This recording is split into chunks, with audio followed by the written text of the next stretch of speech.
Hi hello అండి. నేనిప్పుడు పుదీనా పచ్చడి నేనెలా చేస్తానో చూపిస్తున్నాను. కావాల్సినవి పుదీనా, కొద్దిగా చింతపండు నీళ్ళల్లో నానబెట్టుకున్నాను, ఒక 6 ఎండుమిర్చి, మినపగుళ్ళు ఒక స్పూను, జీలకర్ర ఒక స్పూను, ఒక 6 వెల్లుల్లి రెబ్బలు. పొయ్యి మీద బాండీ పెట్టుకొని ఒక స్పూన్ ఆయిల్ వేసుకొని ఎండుమిరపకాయలు వేసుకుందాము.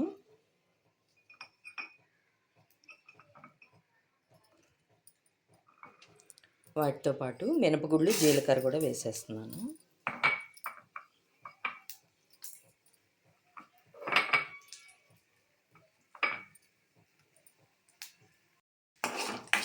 మినపగుళ్ళు గోల్డెన్ కలర్ వచ్చే వరకు వేయించుకోవాలి.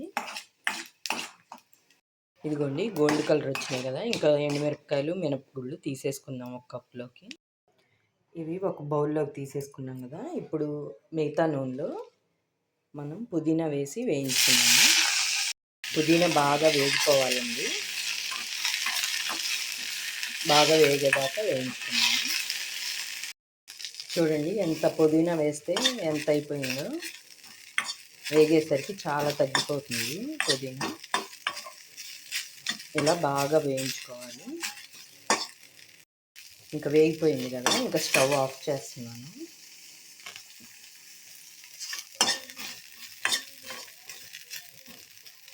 ఇది కూడా ఎండుమిరపకాయలు తీసుకున్న బౌల్లోకి తీసేసుకున్నాము. ఇదిగోండి అన్నీ ఒక బౌల్లోకి తీసుకున్నాం కదా. ఇవి కొంచెం చల్లారాక మిక్సీ పట్టేసుకుందాము. ఇవి చల్లారిపోయినాయండి, ఇప్పుడు మిక్సీలో వేసేసుకుందాము. సరిపడినంత ఉప్పు, నానబెట్టుకున్నాం కదా చింతపండు, అది కూడా వేసేస్తున్నాను. వెల్లుల్లిపాయలు దంచి పెట్టుకున్నాం కదా, అవి కూడా వేసి మెత్తగా మిక్సీ వేసేసుకుందాము. ఇదిగోండి మెత్తగా మిక్సీ వేసేసాను, బౌల్లోకి తీసి చూపిస్తాను. ఇదిగోండి పుదీనా పచ్చడి రెడీ అయిపోయింది. పుల్ల పుల్లగా, కారంగా పుదీనా ఫ్లేవర్తో ఈ పచ్చడి కనుక వేడి వేడి అన్నంలో నెయ్యి వేసుకొని, పొడి వేసుకొని కలుపుకొని తింటే చాలా టేస్టీగా ఉంటుందండి.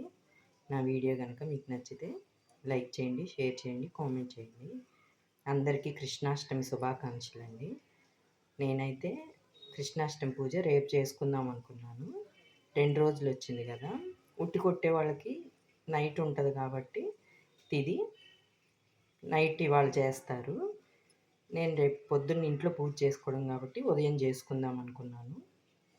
మీరు ఎలా చేసుకుంటారో కామెంట్ చేయండి. బాయ్.